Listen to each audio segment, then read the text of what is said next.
simula nung umalis ka sa Pilipinas, nawala na yung pinakamalakas sa 1v1 doon. Ako na yung pumalit. Ganun ba? Sa tingin mo, kung maglalaban tayo, papalag ka ba? Dahil natakot na ako, yung tagal ko na wala sa Pinas eh. Parang hindi muna. Daw siya, guys. Ay, hindi muna.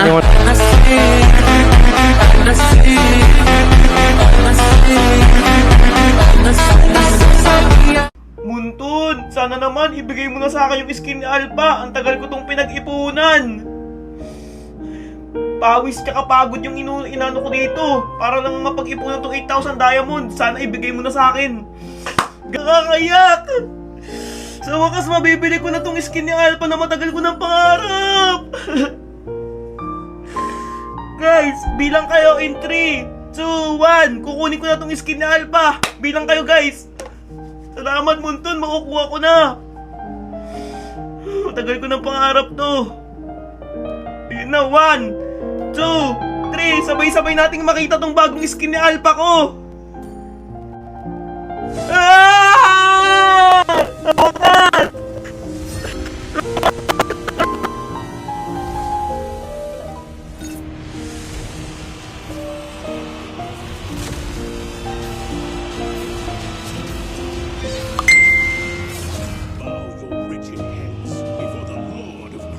Manood ka, ganito mag-Moscow ba? Bigyan mo ako ng isang beat.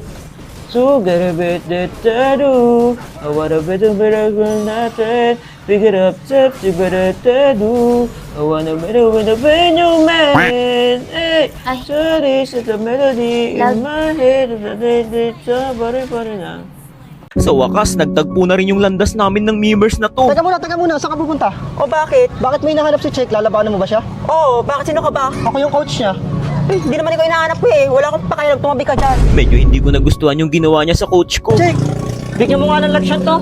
Mukhang hindi ako nito kilala eh. Ipatigin mo nga yung mga tinuro ko sa'yo. Ang dami yung alam, may pa-coach-coach ka pang nalalaman, Chick. Tara na!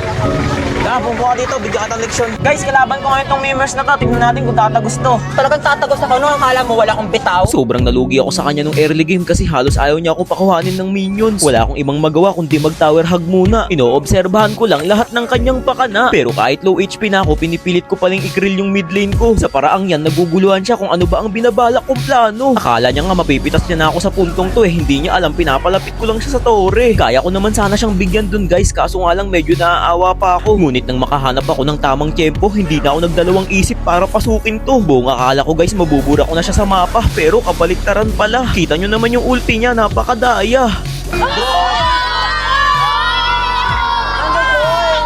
Ay na ba yung pinagmamalik mo top global Moscow? Walang bitaw?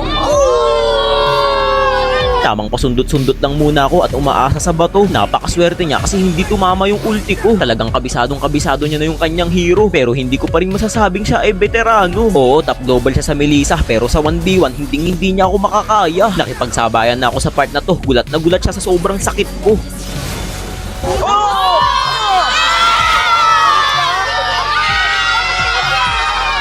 Sa point na to, naramdaman ko kaagad na bibiglain niya ako. Buti na lang ako'y masyadong naging arelto.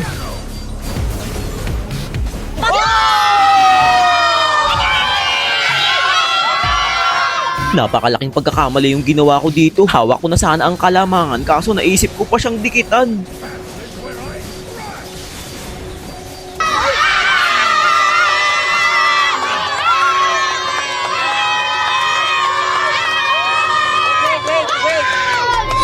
Wait! Heartbeat check. Heto yung huli naming pagtutuos, talagang pinanginig ko yung mga darili niya. Hinabol ko ng hinabol kahit sa loob ng tore, yung sakit hindi ko ininda. Hindi ako papayag na basta-basta lang matalo dito. Lahat ng mga bata sa akin sumusuporta, hindi mabibigo.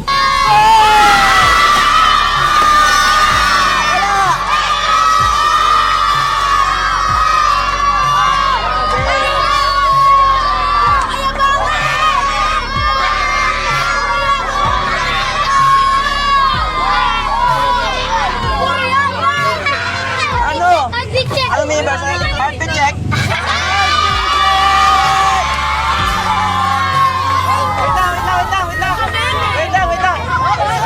Wait lang. Papakinggan natin yung heartbeat niya. Heartbeat check daw. Lakas!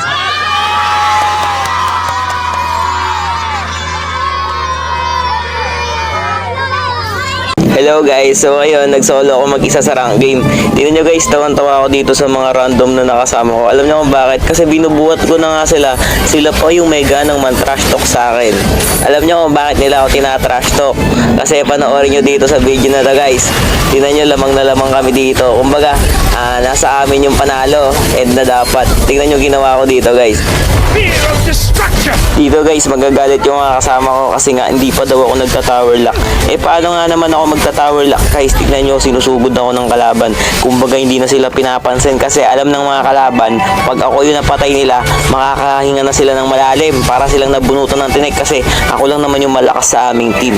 Alam nyo naman, sa random, bumubuhat ako lagi ng 5, 4, 3, di ba? So nakita nyo yan guys, and na yan, tinower lock ng Tigreal, tapos napatay siya ng Tore. Tapos ako guys, tumipi-tipi pa ako dito. So ngayon guys, ito na yung momentum na dapat may end na namin. So ang ginawa ko, hero lock pa din ako dito. Sige, hanggang sa mapatay ko yung Lolita. So itong dirot na tong epal na to, kaya ako na-trash tong kasama ko. Tingnan nyo, nagalit na yung Tigreal dito. Tawan-tawa ako dito guys kasi akala nila matatalo pa kami kasi nga hindi ako nag-tower lock.